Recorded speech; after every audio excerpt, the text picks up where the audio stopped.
Welcome to my channel, everybody. I'm really excited to get this kicked off on a Sunday.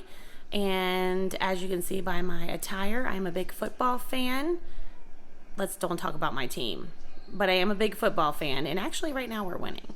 So today's dish is going to be inspired by football. We are going to do a nice tender rack of ribs.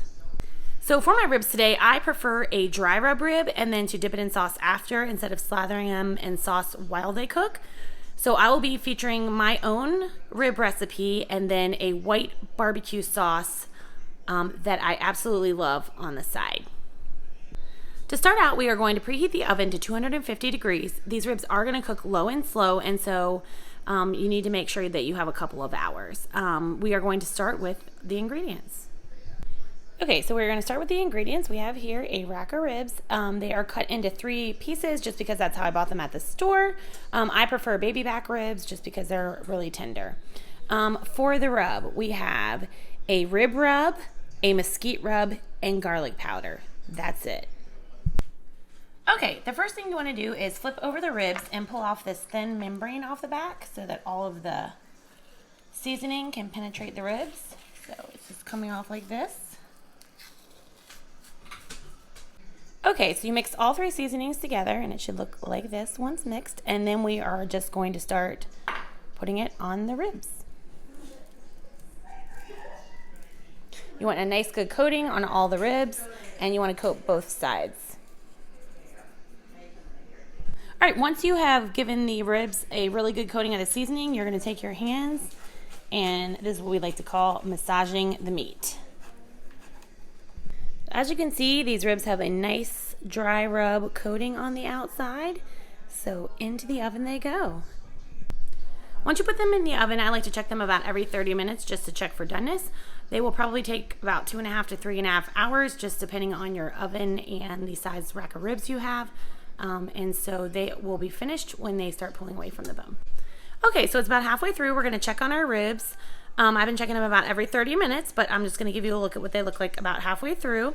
I don't cover my ribs at all while I cook them. I like them to be nice and crispy on the outside, to have a crispy outer coating or bark.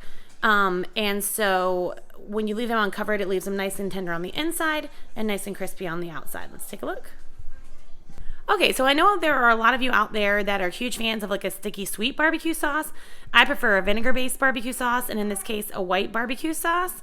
And so I am going to show you the ingredients for one of my favorite barbecue sauces. I will post the link below so you guys can enjoy as well. Okay, so we have mayonnaise, apple cider vinegar, water, a couple dashes of hot sauce, pepper, onion powder, garlic powder, salt, and Worcestershire. Okay, so you put everything in a bowl and whisk until it looks nice and creamy like this, and then into the refrigerator and chill for at least 30 minutes. Okay, so we are at about 2.5 hours here. As you can see, the ribs are starting to shrink up and look cooked. At this point, I want to bump the heat from 250 to 300 to really get that crispy outside. While these are out, we're going to go ahead and test them for doneness. So we're going to take our fork and twist and see if they're starting to come off the bone, which they're starting to, but they're not quite done. So we are going to bump the heat to 300 and put in for another about 30 minutes. Okay, so my ribs have come out of the oven. We just have one last step to broil the top so it's nice and crispy. But here's how you know they're done.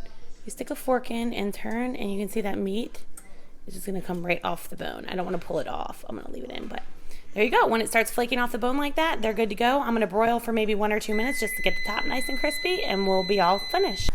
Here they are, nice and crispy. You can hear them sizzle. And let's cut them up and eat them. All right, we have our finished rack of ribs. I'm going to serve these in individual ribs, sort of like wings, so they're easy to eat during the game. So I am going to flip them over to cut so you can see where the bones are.